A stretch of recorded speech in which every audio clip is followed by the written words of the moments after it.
കർണാടകയിലെ ഹലേബീഡു ഒരുകാലത്ത് ദ്വാരസമുദ്രം എന്നറിയപ്പെട്ടിരുന്ന ഹോയ്സാല സാമ്രാജ്യത്തിന്റെ പ്രതാപപൂർണമായ തലസ്ഥാനമായിരുന്നു. ഈ പുരാതന നഗരത്തിന്റെ ഹൃദയത്തിലാണ് കല്ലിൽ കൊത്തിയ ഒരു മഹാകാവ്യം പോലെ ഹോയ്സാലേശ്വര ക്ഷേത്രം നിലകൊള്ളുന്നത്.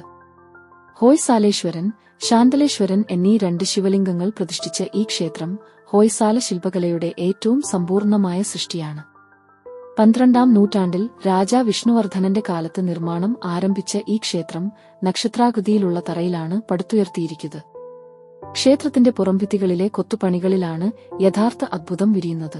ഭിത്തിയുടെ അടിഭാഗത്ത് ആനകളുടെ നീണ്ട നിര, അതിനുമുകളിൽ സിംഹങ്ങളും കുതിരകളും പുഷ്പലതകളും കല്ലിൽ ചലനം സൃഷ്ടിക്കുന്നു. ഭിത്തിയുടെ ഉയർന്ന ഭാഗങ്ങളിൽ രാമായണം, മഹാഭാരതം, ഭാഗവതപുരാണം എന്നിവയിലെ കഥകൾ ശില്പങ്ങളായി പുനർജനിക്കുന്നു. യുദ്ധദൃശ്യങ്ങളും രാജാഭിഷേകങ്ങളും ഈശ്വരലീലകളും ഇവിടെ നിശബ്ദമായി കഥ പറയുന്നു. ഈ പുരാണ ദൃശ്യങ്ങൾക്കിടയിൽ നർത്തകികളും സംഗീതജ്ഞരും സാധാരണ മനുഷ്യരും അന്നത്തെ ജനജീവിതത്തിന്റെ നേർക്കാഴ്ചകളായി ഇടം പിടിച്ചിട്ടുണ്ട്.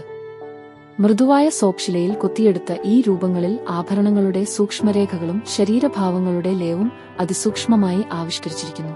ഹോയ്സാലേശ്വര ക്ഷേത്രം കേവലം ഒരു ആരാധനാലയമല്ല, അത് ചരിത്രവും കലയും വിശ്വാസവും ഒരുമിച്ച് ചേരുന്ന കല്ലിൽ എഴുതിയ ഒരു അത്ഭുതമാണ്.